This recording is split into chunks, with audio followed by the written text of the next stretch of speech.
Sometimes the hardest journey that we have to make is the journey that goes from our heads to our hearts. If you've ever struggled with choosing a hard right over an easy wrong, you know what I'm talking about. Because there is a world of difference between knowing something to be good or true and then actually choosing to do it. For instance, I know I shouldn't make that late night trip to the refrigerator for some extra ice cream, but maybe I do it anyways. I know I shouldn't spend an hour scrolling on my phone, but maybe I just can't get myself to stop. Or I know I should get up when my alarm goes off, but maybe I just hit the snooze button, roll over, and delay the inevitable. We are in week 2 of a message series that we are calling Starting Strong. If you are just joining us, welcome. Let me take a few moments to bring you up to speed and recap what we're talking about. We're talking about how we can start strong in faith and in life, because if we start strong, there is a better chance that we will finish well. Last week we talked about how starting strong isn't something that begins with us, it begins with God. It begins with God because we are His beloved sons and daughters who have His life within us.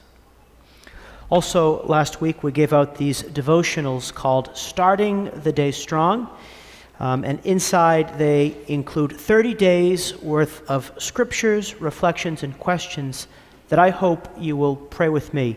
If you didn't get one or would like to take another for a friend, we have extras for you as you leave.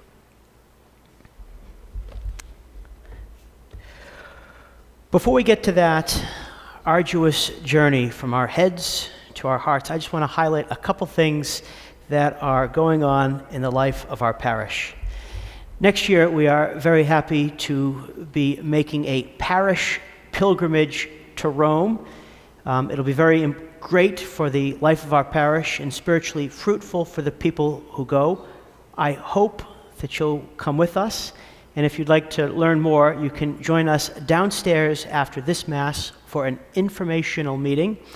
And I should say, the person whose company we're using to lead this trip, I know very well, because when I was in high school, he was my assistant principal, and I spent a lot of time in his office. No joke. Also, as you heard in the witness talk from Shannon before Mass, our 5th season of Jumpstart is going to launch next week. Jumpstart is something that we want every adult in our parish to experience, and I'm so happy that that 180 adults have done Jumpstart so far. Jumpstart delivers a spiritual charge, and it opens hearts in a joyful, encouraging environment. It's perfect for those who might be new to church, coming back after a while, or are already all in, but are open to receiving some fresh inspiration.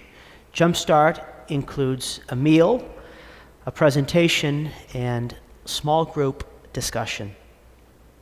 If there is somebody in your life who you think is ready for a next step in faith, this is the perfect thing for you to invite them to, or even better, to invite them to do with you.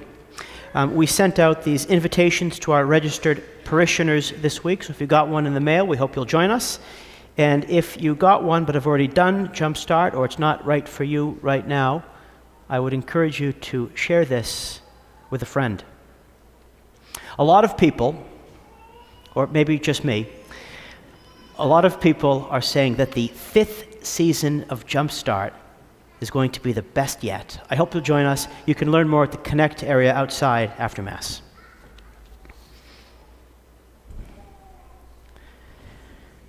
The journey from your head to your heart is arduous. St. Paul wrote to the Romans, "For I do not do the good I want to do, but the evil I don't want to do." If we want to start strong, we have to get our desires right. And the head comes before the heart, because we cannot choose or love that which we do not know. Think about it. If you were married, you didn't love your spouse until you met and got to know them. Your favorite food wasn't your favorite food until you tried it, and you didn't waste time on social media until you learned that social media was even a thing. So to start strong in faith and life, we have to know what it is we are aiming for. The head comes before the heart. For instance, if you're to sign up for personal training, the first thing that the trainer is going to ask you is, what are your goals? And the answer that you give will shape everything that follows. For instance, if you say you want to be a faster runner, they'll probably have you focus on cardio. If you say you want to be stronger, there'll probably be a focus on lifting weights. And if you want to lose weight, well, it'll probably include a focus on diet, cardio, and lifting. Knowing your goal is a key step in attaining that goal. But knowing the goal, your head, is not enough, because you have to want it, your heart, too. In today's gospel, we saw Jesus lead Peter, the other disciples, and indeed each of us on a journey from our heads to our hearts. To start the conversation, we heard Jesus ask, "Who do people say that I am?" Now, they gave some answers, but what Jesus really wants is much deeper and personal. So he asks Peter directly, and he asks us directly, "But who do you say that I am?" This question is at the heart of the whole gospel, because it's a question that we must answer too. And then Peter's there. He's speaking for himself as well as the other disciples, and he responds, "You are the Christ." In Hebrew, the word for Christ is Messiah, and Messiah means anointed one. So for Peter, this is the equivalent to him saying, "I believe that you, Jesus, are the one through whom God will accomplish everything that he's promised." But as we see in the next parts of the gospel, knowing something is not the same as doing it. Most Jews expected the Messiah to be a political or military leader. But Jesus' plan was bigger than overthrowing the Romans or pandering to their prejudices. Jesus' plan was to overthrow the power of sin and to triumph on the cross.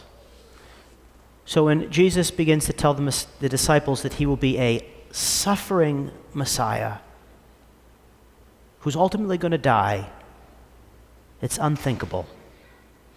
And because of this, Peter, who's probably feeling a bit emboldened and a little smug for the right answer that he gave a few minutes before, pulls Jesus aside and tries to tell Jesus, it doesn't need to be this way.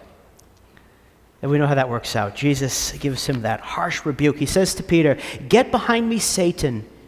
You are thinking not as God does, but as human beings do." While it's okay for us to wrestle with God in prayer when we're struggling with something, ultimately, God is God, and we are not. So of course, yes, we should probably tell God how we want things to be, but ultimately it's not us who instruct God, but God who instructs us. So like Peter, we are greatly mistaken if we think we know better than him. So, with this course correction out of the way, Jesus gives us the conditions for discipleship. That is, the path that connects our heads with our hearts. Jesus says, "Whoever wishes to come after me must deny himself, take up his cross, and follow me. This is a personal choice that doesn't happen by default. It requires your sincerity, your resolve, and your love. It's about understanding that your life is not about you, and that you need to let go of your attachments and agendas so that you can be in continual contact with Jesus, who guides all your steps. That's why starting strong is more than just knowing that Jesus is the Messiah. Because we have to want to follow him along the path he walks. And when we have this desire, we can start strong and everything begins to fall into place. Recently, I saw a perfect example of this. Last week, we celebrated the funeral for one of the members of our parish family, and in the words of remembrance before Mass, his son spoke. And his son spoke to us about an article that his father read at one point when he was going through a rough patch. And the article said that people who practice good deeds for others live lives with greater happiness and gratitude. And he related to us basically how, more than just this article touching his father's mind, his father let this article shape his heart. And from that day forward, he made it a point to do 3 good deeds every day. Many of them, he said, were small things like bringing an elderly neighbor's newspaper to the door, but he went on to share that a lot of them were very big. What was clear from his story was this: that the journey from his head to his heart changed his outlook, and it greatly improved his life, his relationships, and even his mood. So what we're talking about is starting strong, and starting strong is quite simply making that journey. So, what is something that you know to be good or true, but need to embrace with your heart?